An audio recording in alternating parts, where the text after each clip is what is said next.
Hello বন্ধুরা, কাকিমার কিচেনে আজকে দেখো আমি বানাবো কলার মোচা দিয়ে বড়া। তার জন্য আমি কলার মোচাগুলো ভালো করে কেটে নিয়েছি, দিয়ে এখানে প্রেসারে দেবো, সিটি মেরে নেবো। আর তার সঙ্গে দিয়ে দিয়েছি একটা আলু, ভালো করে ধুয়ে প্রেসারে সিটি মেরে নেব।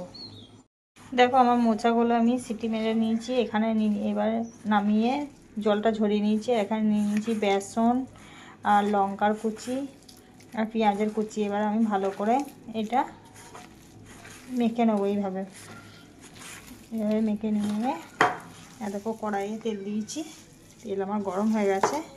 এবার আমি একটা একটা করে বড়াগুলো দেবো।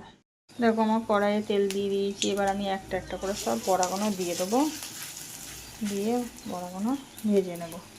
এইভাবে তোমরা কলার মোচাকে ছাড়িয়ে বড়া বানিয়ে খেয়ে দেখো, খুবই সুন্দর লাগবে, টেস্টি। আর গরম ভাতের সঙ্গে তো আর কিছু লাগবেই না।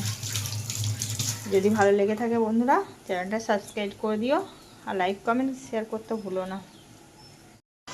দেখো আমার বড়াগুলো ভালোভাবে হয়ে গেছে, আর দেখতেও সুন্দর হয়েছে, আর খেতেও খুবই টেস্টি হয় এই বড়াগুলো। এবার আমি একটা পাত্রে নামিয়ে নেব।